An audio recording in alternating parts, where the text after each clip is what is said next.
Charles has 27 poles in his whole career. He's only won 8 races. How do you get 27 poles and only 8 wins out of 27 poles? Hashtag Ferrari. There's an issue there. There's a common issue there, and it's Ferrari.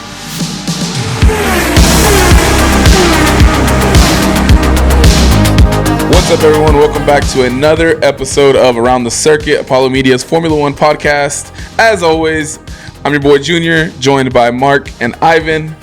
Ivan and Mark. Your 3 boys from ATC. We raced in Hungary. The summer break is here. The official summer break, not that fake 2-week break that we had in between. Yeah. I'm glad it's here. It's been a weird season. It's been a weird season. We'll just leave it at that for now. I don't know, man. The race wasn't super exciting. It was a lot of weird strategy and failing cars, and Woody looked into another podium. Lando got boosted into a win. I don't know. It's just the race felt weird. Watching it the whole time, you could just. Some people say Lando accidentally won. That was probably the worst race of the season for me personally. Monaco was boring, but we know what to expect when we watch Monaco. Yeah, there just wasn't. I mean, even the wheel-to-wheel fights just weren't super exciting. It's not like there was a whole lot of places to really overtake there on the track. There's like 2 conventional spots. They said it a couple times. Yeah. When Oscar was chasing Lando at the end to overtake. Max managed to do it during the chicane like 4 times, 5 times.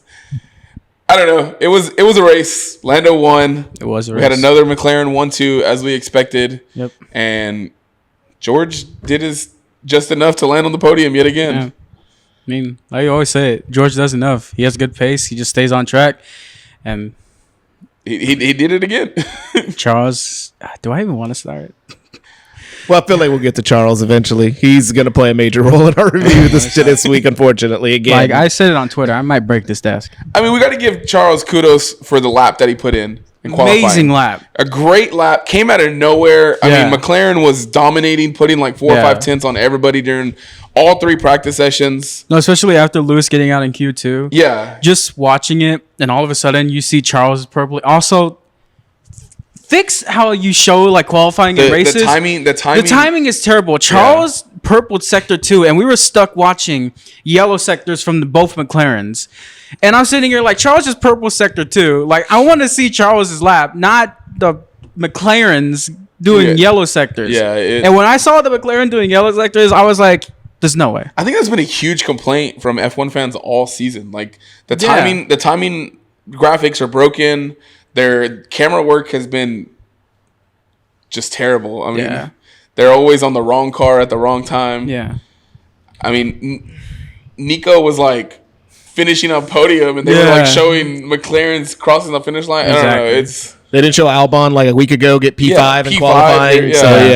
They can't stand the midfield, it seems like, but I guess it's all McLaren this season. And don't get me wrong, the car is fucking amazing. Yeah. But I think I put it on Twitter. I was like, this season has been weird. It's been kind of lame in my opinion. But I think we expected more from this season as far as competitiveness between teams. And then even amongst Lando and Oscar, we expected more of a fight. We've gotten 1 race where we had wheel-to-wheel fighting, really. Yeah. And we saw what happened there. Yeah. It almost like these guys are just taking turns, like, making mistakes and costing themselves the race so the other can win.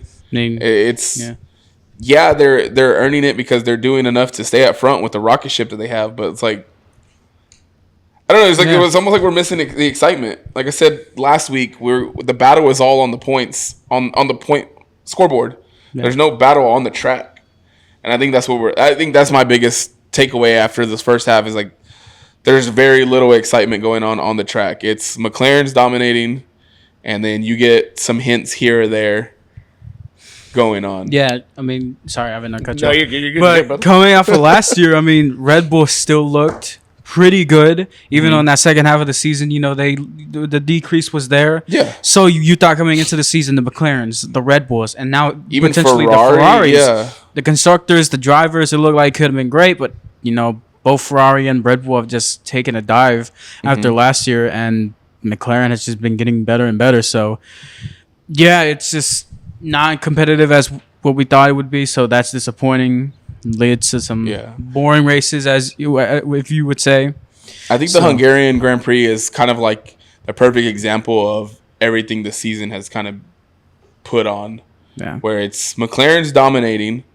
You hope somebody can play spoiler like Charles did at qualifying. But at the end of the day, they're probably both going to win. You know, they're both going to take a 1-2. And then you just take turns on the podium. Everyone else takes turns on the podium. Yeah. And hopefully the midfield makes things interesting because... Yeah.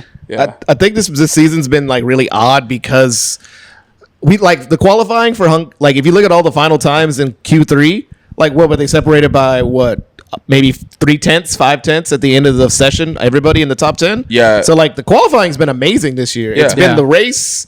Man, I've said this 1,000 times, brother. I cannot wait for these rigs to get out because this dirty air is like I feel like that's the main thing. There's no way all these cars are running this close to each other in qualifying, not next to each other, and then they get next to each other and nobody can get within 4/10. Yeah, I think one of the perfect examples was this race where you looked at the top four were pushing. It was the McLarens. You had Charles and George that were a couple maybe 3-4 seconds behind, and then it was like a 13-second gap, and it was the Alonso train. It was him and everybody stuck behind him. Yeah, the Alonso train. And you watched the race. Obviously, Max, he qualified P8. He was I think he finished P9, so he was back there the whole race. Yeah, fighting through traffic. He was able to make some pretty decent overtakes. Mm-hmm. But once he got to where it was Alonso, Lawson, and him, I mean, it was just a train. Like there was no, like you said, the dirty air was holding everyone back. The tires were just. Yeah, McLaren's the only one that don't have problems with tires. So it just makes me upset. I don't blame the engineers because that's your job to find every advantage. But absolutely. Like at the end of the day, in 2022, we did not have this issue. In 2023, we had a little bit. These engineers have figured out a way just to blow off all the dirty air that's possible and just make sure nobody can follow behind you. Yeah, and it's a way to get an advantage, but at the same time, man, does it make for some terrible races if you can't pass at these tracks like that. And then you add how big the cars are now. Some of these tight tracks are already hard to pass that, and then you add the factor of, like you said, the dirty air and the way these cars just manage to get faster. Yeah. And the like I said, the fighting on the track just is almost absent completely. Was it 2022 or 23 Bahrain where we watched like Max and Charles fight in Bahrain for 10 or 12 straight laps of just fire back and forth. We haven't seen. I was gonna say we haven't seen anything like that in all season. Yeah, and that's the thing that's like I said. I know the engineers have to do their job, but man, it's like we're the fans are the victims of their engineering skills, and it's bad. It's like a bad thing to say, but it's like the truth, to be honest. And I know there's a lot of it's going to be just another engine race when we go into the new regs next year. But when you think about it, maybe it helps. I don't know. It's a lot of the drivers have said it's going to be terrible. So who knows? But I mean, it's a change. It's a change, and I welcome any change right now. I think because I think that they're scared of the no DRS more than anything. Is because we've had an entire generation DRS has been around for dang near 10 years now. So I think the drivers are just nervous that I'm going to lose my DRS. We're not going to be able to keep up. But this active aero stuff, they're going to have to figure out because it's going to be that could keep you within a second easily right there. It's going to be a huge learning curve. I think that's why at this point of the season, there's a huge focus on 2026 and not so much. Everybody's just kind of content with landing where they're at right now. Yeah. Helmut Marko did say that Red Bull figured out something during the race that caused Max to have the issue with his tires degrading so fast that they don't expect to be an issue. So they'll have minor upgrades to fix these issues. So hopefully it helps him and Yuki. Yuki ran into car issues again and finished at the back of the pack again. And it's the dude can't catch a break. Yeah. He really can't. They're finally having a decent race last race. Still getting screwed in that race. Yeah, he just can't catch a break. I think the biggest surprise for Hungary, though, was the Aston Martins. Yeah. They were constantly in the top 10 like all weekend, and you're wondering where the hell did they come just from? In qualifying. Maybe it's just a track specificity, thing where they just love the Hungaroring. Yeah. But they both finished in points. Alonso finished P5 and Lance finished P7. Exactly where they started. They finished exactly where they started. Is this the first time all season that they both had points? Yeah, I know they take a turn. I want to say so. If not, this is only like the second time, if that. Yeah. And so, kudos to them. Kudos to Gabby. I don't know what the hell happened to Nico after he got his podium. You said it during the race. Nico got his podium, was like, cool, I'm done here for the season. Yeah. But Gabby's driving his ass off. He finished P6. Yeah, and I feel like nobody really talks about Gabby. And Liam Lawson, they've been talking about it leading up to the races. Liam Lawson finished ahead of Max this race. Look, Isaac ran into issues. I know he got hit with rocks in the hand. Yeah. He was struggling all race. Because he took that hit early in the race, so he was struggling. But when you have the Racing Bulls threatening the Red Bull cars during qualifying, something's fucking wrong. Yeah.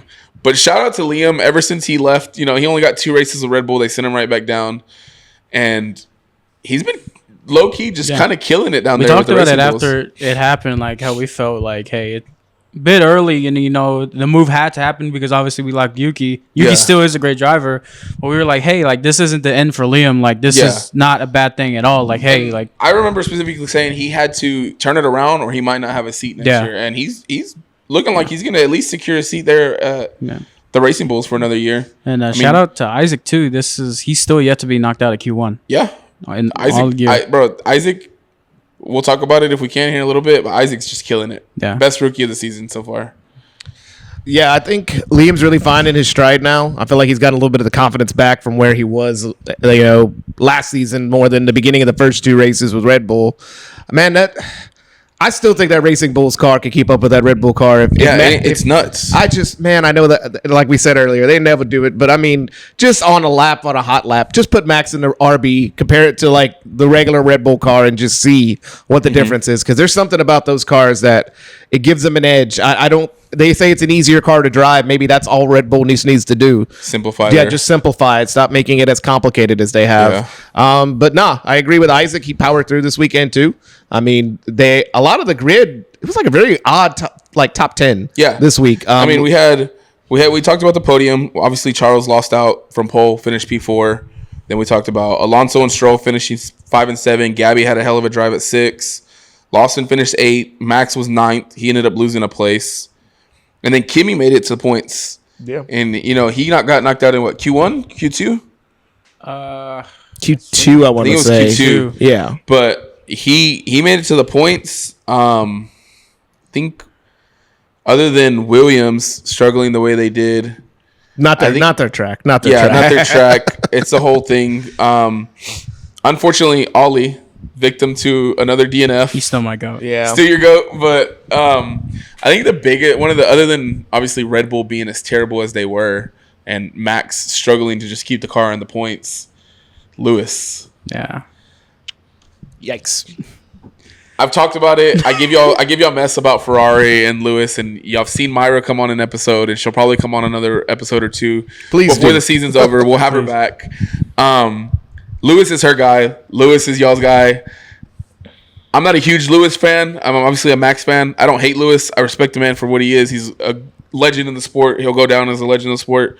But to hear his comments after qualifying and after the race, it hurts, man. That's tough. It hurt. It really did hurt. That's like Tom Brady having a rough game and be like, I just fucking suck. Yeah. I'm the worst thing that's ever happened to this team. They need to find a new quarterback. Yeah. We talked about it early in the season, even like our first episode. We talked about who is Ferrari going to prioritize. Are they going to prioritize their golden child and Charles? Or are they going to prioritize the 7-time world champion and Lewis? At this point, it doesn't matter. At this point, it doesn't matter. It almost seems like they're still prioritizing Charles to a point. But there's obviously, we also talked earlier in the season as the races were going on, there was the miscommunication between his engineer, Adami, and Lewis himself. I mean, he spent so many years with Bono. It's hard to replace a connection like that. Yeah. The first few races, we were like, okay, It's a new partnership. It's a new duo. It's going to take time. We're 14 races in, and they still have no communication between the two of them. There's radio silence when Lewis is asking for information. There's too much information when he don't want it. Yeah. There's just... I think the biggest thing for one to help Lewis is going to be replace the engineer. He's got to be replaced. Give him these last 10 races with somebody that he can work with or build new with. And, you know, we talked about Kimi losing some of his confidence last week as a rookie. But what do you do when, like, a guy like Lewis, who's won 7 world championships, loses his confidence the way he has? I really don't know. As he said, it was heartbreaking to see, you know, just another tough qualifying for Lewis. Obviously, not driving fully the potential he can be, and just, you know, the car not being great as well, even though Charles put his on pole. Yeah. But, I mean... It was really tough, like, for me to watch that. No, like, dude. I mean, like I said, I was texting Myra after qualifying when he made those comments. I texted her that morning. I was like, "Yo, is Lewis okay?" Like, I texted y'all too, but I was texting her. I was like, "Is Lewis okay?" Because he, like, you've never heard. I mean, the guy is a huge off the track. He's a huge idol. I mean, things he does for people off the track. You know, he's a huge community guy. He loves to just bring, you know, he works with the F1 Academy to bring women into the sport. He does all this stuff, you know, outside the track where he's like that guy. There's a lot of drivers that all they do is they focus on racing and they do little things here that Lewis does it all. Lewis does a lot. Yeah. But when you see him make comments like that, you're like, what? Like, holy shit. Like that. It's like, it knocks you back. Cause you're like I said, like, what if Tom Brady came out? I was like, what if, like, It leaves you speechless. Yeah. You know, and it's who talks to him at that point? Like, there's only so much Fred can say. Yeah. Even if, you know, there's the talks where Toto was in and out of the Ferrari hospitality this weekend. Fred's been seen in the Mercedes hospitality. After the race, Lewis made a comment about there's stuff going on in the background, and there's just a lot going on right now. So who knows? Everybody on the internet's guessing. Who knows what the hell is going on with Ferrari right now at this point? But somebody's got to grab Lewis and be like, "Hey," or even Lewis has to look in the mirror and be like, "Hey, I need to remember who the fuck I am." Yeah, you know what I mean? Like, bro. I'm the fucking GOAT right now. Like, nobody fucking compares to him in numbers other than Michael Schumacher, who was the GOAT of his time. Yeah. This newer generation, you could argue Max Verstappen's the best driver on the track now. Yeah. But Lewis is still that's the dude. Lewis. You know what I mean? It's Lewis Hamilton. Yeah. People know we talked about it a couple weeks ago, people who don't know F1, there's a few names they know. Michael Schumacher, probably Senna, fucking Lewis Hamilton. Yes. You know, there's a few names that stick out to people who don't really know racing, but they're like, "Oh, I know who that is." Yeah. That's that race car driver. It's like people who don't know NASCAR. Everybody knows who the fuck Dale Earnhardt is. Yeah. Everybody knows who Jeff Gordon is. You know what I mean? Like, yeah. Man, it's weird. I'm so used to Lando making these type of comments, and Lando's been the one that hasn't been making them the past few weeks. Yeah. And it's like Lewis caught a bug the past 2 weeks, man, where like Lando got all his confidence and Lewis lost all of his. Mm-hmm. It is so weird. And it's so weird because it's only in qualifying for him. Yeah. Which used to be his like strong suit. I really do hope for him it is the regulations, because this is when he's really just been hitting the wall in these regs. I mean, it's a completely different regulation than what he dominated in, which honestly, that's why he probably is looking more forward than anybody on the grid to next year. Yeah. He just needs a big reset this summer break. I know, like he said, he's been down, but I mean, he hasn't been doing as terrible as what he thinks he is. That's the horrible part. He qualified 12th. I think the biggest thing is you realize he's on a team like Ferrari. Ferrari's supposed to be that fucking team. Yeah. And McLaren's dominating, so there's only so much that every other team can do. Ferrari's still in second place in the constructors. Yeah. You kind of look at yourself in the mirror and be like, okay, like, I'm Lewis Hamilton, so I'm not doing shit compared to what I know I can do personally. But maybe you give yourself like a little credit, cut yourself a little slack. The car has sucked. It's not, for whatever reason, they came out of almost winning the fucking Constructor Championship last year, completely changed their car, and they're struggling to stick in P2 right now. Yeah. I'll never understand it, but I mean, hopefully he can take this break, take these next 3 weeks, reset, kind of catch some fresh air, and I just want to see people compete on the track at this point, man. I know it's going to be Oscar or Orlando that wins the drivers. I think somebody did the math online, and McLaren can win the Constructors' Championship, I think, as early as like Baku. If not Baku, the race that immediately follows. Yeah. I think it was what, Singapore? Yeah, it should be. Bro, it's September. Yeah. They're going to win the Constructors' Championship in September. What do we have to look forward to?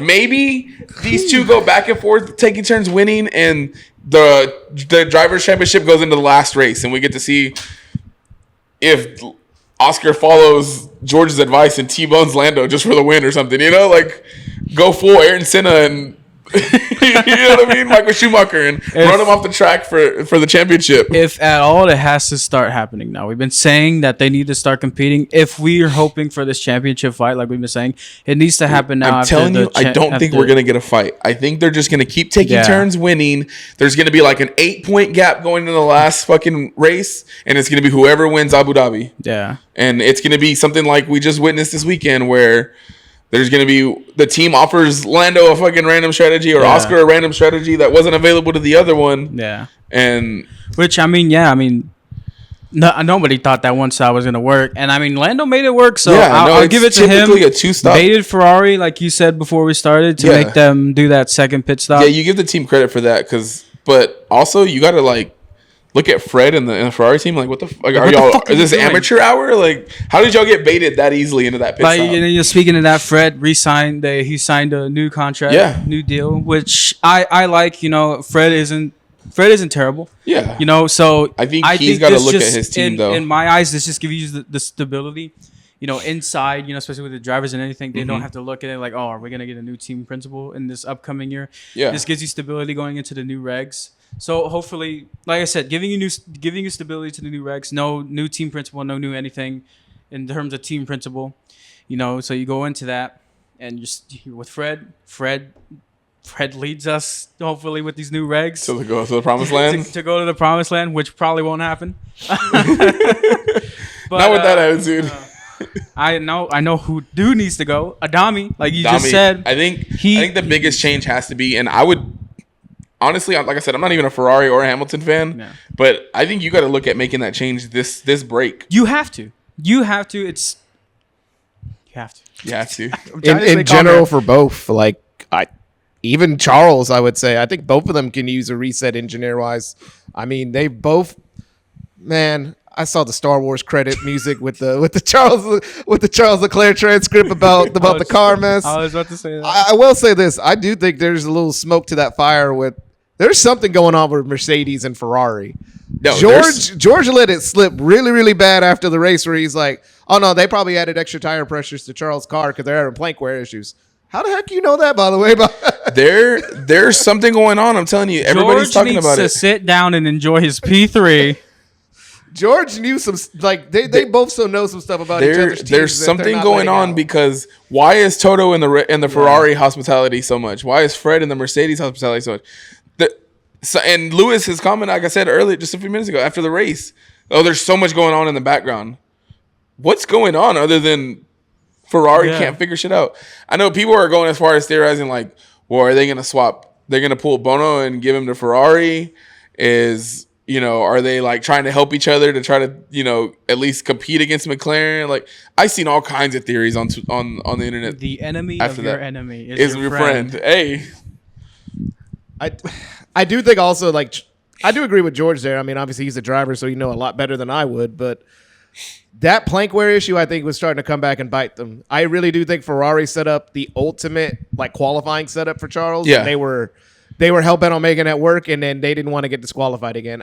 Although, I mean, at this point of the season, like you said, they've got the constructors locked up over there. Yeah, at McLaren. So like, I think all Ferrari's trying to do is stay P2, just because the fight is pretty close between them and Mercedes for P2. Yeah, I can understand that. I mean, them and Mercedes are going to be fighting, which is even more weird that they're talking as much as they have been talking between the two of them. There's only a 24-point gap between the two of them, so There's something that's going to come out over summer break. There's got to be some type of like an exchange swap, some type. I would of assume we at least hear about George getting his contract extension.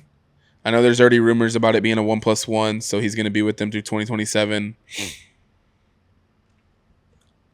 Something's going to happen between. There's something in the works between Ferrari and Ferrari and Mercedes, not Red Bull. Red Bull is. Won't even get into it. But Ferrari and Mercedes got something cooking up behind the scenes. It could be something small. It could be something huge. Who knows? I just couldn't imagine if it was something like, okay, Ferrari wants Bono. If you're Mercedes, do you really want to do that to Kimi, who's already been struggling with confidence? He finally has a decent race after like struggling for like 3 weeks, and then you come off the break and he's got a whole new engineer. I couldn't imagine Toto would do that to him. Yeah, no. Because Toto's got to hear the noise. I mean, maybe if Toto really has that much loyalty to Lewis, like he says, maybe he does pull the trigger. I mean, if Toto sees Kimi as like the next Max Verstappen. Yeah, but that's what I'm saying. I don't think he would. Does he like be like, oh, this won't affect him? Yeah, won't affect him. I mean, every rookie's viewed as the next Max Verstappen too. I just think maybe this is just like a wild guess by me.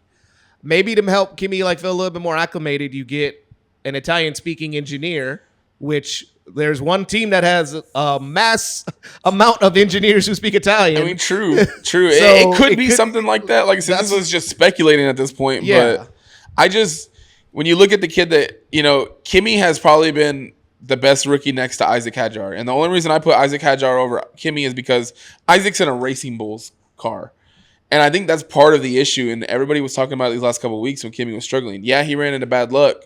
But, he qualified. He gets knocked out in Q3 and he's crying after qualifying. It's obviously a confidence issue too. Yeah. So you pull him aside and say, hey, kid, hey, you're doing great. Keep doing what you're doing. Remember, you had a strong start to the season. Find that place again. Like, do Happy Gilmore and find your happy place. And, get back to doing what you know how to do. Yeah. To come back after the summer break, after he ends the first half of the season like, all right, cool. I had a great little recovery. I got us a point. I'm cool. I'm gonna rest. Come back. I mean, to come in at 18 years old and race on a top 4 team is a lot of pressure. Take this break and come back. Okay, cool. Let me finish these last 10 races strong. Let me get some good points. Remember who the fuck I am. Kind of like we tell Lewis to. Kimi's a strong driver, and he's gonna do great in the future. I think he just let the pressure get a little bit. The bad luck and the little mistakes got a little bit too much for him, weighed down on him. He just had to reset, and I think this race was a good ending of the first half to kind of get him going. You pull his engineer, who's probably we know the kind of we've seen the kind of coach that Bono can be. Yeah, you pull him mid-season. Either it's a huge boost in confidence because, hey, Toto thinks I can keep doing what I'm doing with whoever the fuck's behind, on the other side of the radio, or does he just not give a fuck about me anymore? You know what I mean? Yeah. You kind of. Speaking of Lewis, the other Ferrari driver, Charles. Man, that pull lap was so good. The pull lap was great, man. So good. I really thought he was going to be able to play spoiler and at least split them. Yeah, coming in. After just lap one after turn one, and you're able to stay ahead at that track, it was really impressive, and he was doing really well. Got like 2 second, 3 second gap. Even their pit stop when McLaren tried to undercut him. Yeah, 2 seconds. McLaren, split their pits to try to undercut Charles, and the pit crew did the 2.0. Did exactly what they were supposed to do. They got him out. He came out ahead of Oscar, stayed ahead. He did everything right up until that second stop when they got baited and pulled him in. And then whatever issue they said the car had after, was it a chassis issue? Chassis issue? He had a chassis issue after that, and it just all crumbled and went downhill. They were looking strong. We were surprised. We were like, holy shit, they stayed ahead. He's going to do it. And then that second pit stop happened, and it all went downhill so fast. Dude, we watched it in person. You saw me collapse in real time. I thought Mark was going to flip the table at the venue that we were at. Oh, yeah. Almost, Charles has 27 poles in his whole career. He's only won 8 races. How do you get 27 poles and only 8 wins out of 27 poles? Hashtag Ferrari. Ferrari. There's an issue there. There's a common issue there, and it's Ferrari. 27 poles. Hey man, I told y'all this during the race. In order for Charles to really compete, his golden chance was in 2022 against Max. Yeah. And they screwed up race after race after strategy after strategy that season. Again, in order for him to get another chance, I think he's got to leave Ferrari. He has to. Does he pull a Mike Trout and stay loyal to the team and just keep losing? Or does he leave and go try to win somewhere else? Fortunately, I think he does. Because his whole life he's wanted to be a Ferrari driver, and now that opportunity has happened, it's like Mike Trout. He's so dead set on winning it with Ferrari. Yeah, that he'll never change. That's just gonna get in his way of ever the opportunity of winning one. So yeah, it's gonna take a lot for him to leave that team. Yeah, I do think they need to make some major changes there. They've been needing to make some changes there, and I think that's probably the biggest thing about Fred getting the extension that's good is maybe some of those changes that need to be done can be done. Because I remember when Carlos was there, with myself being a big Carlos Sainz fan as well. Like they didn't change nothing the whole time Carlos was there, and him and his engineer used to always go back and forth. I always remember his first win at Silverstone. He literally had to tell them, "Nah, I'm trying to go get this win. I'm not going to do anything y'all are telling me to right now. I want this win. I got to go get it." Same thing. It's been a problem for Ferrari for all these years. The drivers either have to make their own rules or they don't listen to the drivers.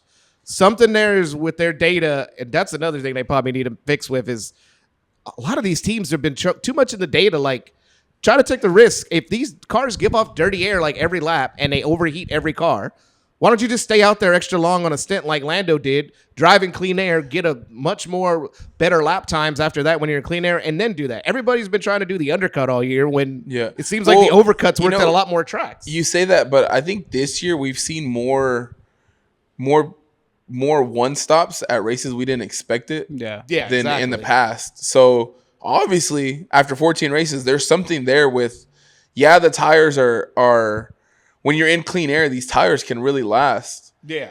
But, like you said, take the chance. Maybe build yourself a gap if you can somewhere.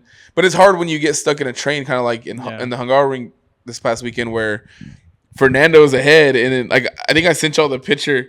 There was a graphic where you see the top four all within like a second of each other, like racing. And then you see Alonso, and it's just dot, dot, dot, dot, dot, dot, dot. It's just a huge train. Yeah.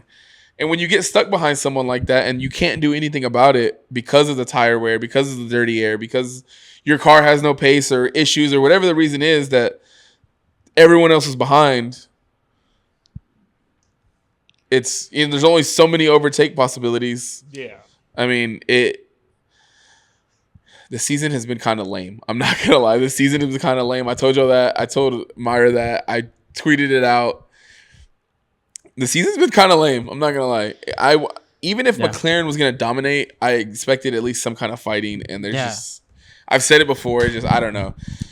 I would say it's not the worst of these regs, but it's definitely not the best. I would say probably, ironically, last year was probably the best of the regs. At least you had to come back. Last year gave us hope that we were gonna get a competitive, super competitive season this year, and we got the opposite so far almost. Which that's the thing too. It seems like in these regs, you were first-hand experience with Red Bull. If you got an advantage in these regs, there seems to not be any stopping once you figure something out in these regs from stopping that team from just annihilating the whole rest of the field. Yeah. Like we saw that with Max in 2023 especially. And I think it's insane though, and maybe it's just, a testament to the kind of driver Max is, but when Red Bull was dominating everything, Checo still only won 3 races that year? Yeah, maybe was it 3 or 4? I think it was 3.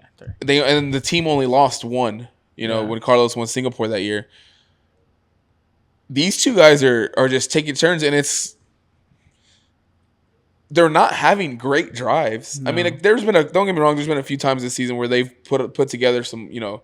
Oscar's had a couple. Lando had 1 or 2 here or there, but there's not Max in Brazil last year type drive even the 2 wins that Max had this year, and I say Max just because obviously that's my favorite driver. I kind of hone in on him, but Imola or Suzuka this year, Max drove his ass off for those wins. Yeah. There's not very many wins, in my opinion, and maybe I'm just being biased, but in my opinion, where you can look at Oscar and Lando and be like, they drove their fucking ass off for that win there. There's a few. Yeah. But they've won how many races, this season so far out of 14? I don't even. Like 10? For me, it's Oscar's key race. Well, not key, but best race of the season for me is Miami. Yeah. Just because, he won that thing by like over 30 seconds Yeah. and annihilated Lando. And did a move on Max a lot quicker than Lando could get that Max move on. Like I said, I'm not saying there's not races. There's just... Oh, yeah, it's few and far between. You can't look at, like... When you look at, like, 2023 and Max is winning races by 30, 20, 15 seconds on the regular, and you got these guys that are like, oh... Maybe like 2021. Who's going to make less mistakes today? Me or Oscar? Or even like we say 2021, the championship battle. Like those guys were 20, 30 seconds ahead of the whole grid. Just taking each other out left and right. And I'm not saying I want to see crashes every race. Kind of like 2021 was insane. Max was a terrorist. Lewis was doing his best to throw his elbows out and defend. It was nuts. Dude, their teammates were 20, 30 but these seconds two were, behind them. In the same car. Yeah. You get these two... Thing one and thing two, and the papaya car just. Oh, he made a mistake. Okay, I got it. That's my win. Yeah, okay. Hey, what can I do? Can I do a one stop? Yeah. Sure, I'll do the one stop if I get the win from P3, P4. Yeah. I was listening earlier today to a podcast, and they were talking about this. If we want an exciting second half, and I think it actually may happen after this race, McLaren's going to have to tell both of them, you're on the same strategy, because this is what Mercedes did with Nico and Lewis and Hamilton. They got to tell them you're on the same strategy, because if it work, that's the thing though. They won't. They refuse to do it because they refuse to do it. They're operating as two separate teams at the same team. Even when Oscar almost locked up and T-boned Lando, all his engineer came on and said, "Hey, remember how we race?" Well, to be fair, that was before the lockup. Was it? Before? It was before. No, I thought it was after. No, so it was before the lockup. Was it before? Yeah. Well, even then, remember how we race, and then he locks up and almost T-bones him. I don't know, man. We knew coming into this episode, being Red Bull, Ferrari, Alpine, Williams fan, whatever, none of us are dead set on being Lando, Oscar, McLaren fans. So it was a therapy session. Oh yeah, and I just want to see a little more excitement in the second half. That's all I'm asking for. A little more wheel-to-wheel action. Let them fight, man. Let them fight.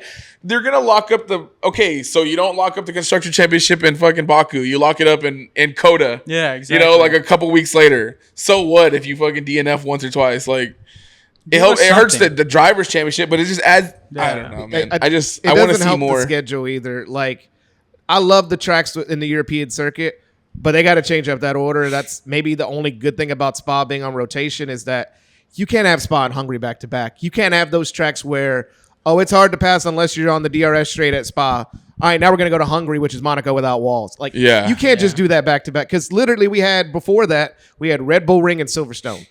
Beautiful tracks to pass that. Great tracks to pass it. You have to add. And I know it could be because of the cars, like we talked about with their size, but man, these last 2 weeks being the two tracks we go to before the break, that just leaves a bad taste in everybody's mouth right there. Yeah. I don't know. Like I said, I'm glad the break is here. We get a break. Yes.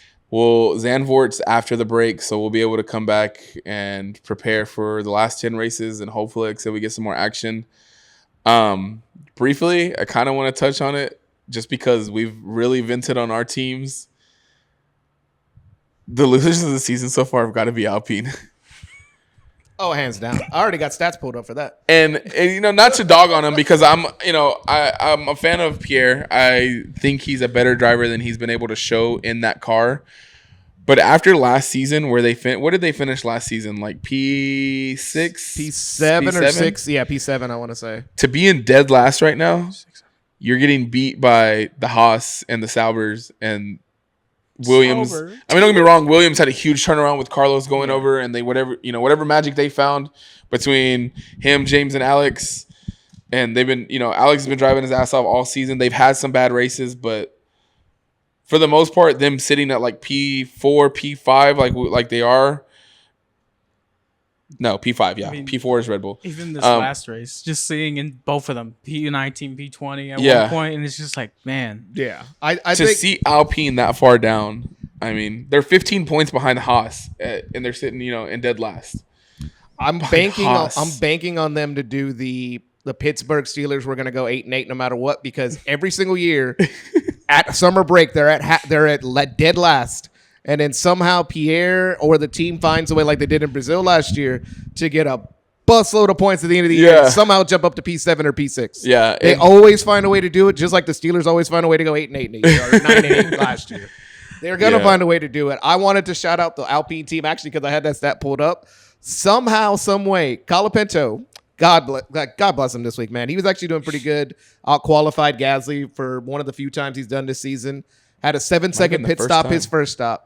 They doubled down and were like, now we're going to give you 11-second pit stop the second stop. I didn't even pay attention to that. Dude, it was terrible. It was, you could see Colapinto. I watched that after the race and I saw the stats because... Did they hire a new pit crew off the side of the road in Hungary?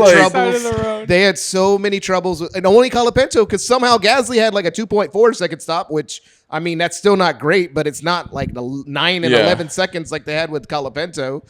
Like, dude, this team is... It's frustrating being a fan of this team for sure. I think Haas has been flying under the radar too, because honestly, Haas is right there. If it wasn't for us at Alpine, Haas would be getting lit up right now because they've had an underperforming season, in my opinion. Too. Yes, but also if you look at the driver standings, Ocon is sitting. Where's he at? I was just looking at this.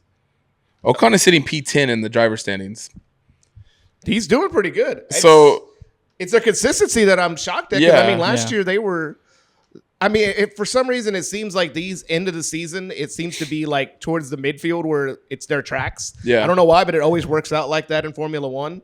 Like we saw last year. I mean, Haas has literally got a pole position at Brazil. Like I said, Alpine at Brazil. Baku is a Williams track because it's nothing but straights over there. So the midfield has a chance to be shaken up. We saw the video where Alex said that they had lost. Dude, they lost speed on the straights where he forgot there was even an 8th gear. You know? It's bad at Williams. They're another.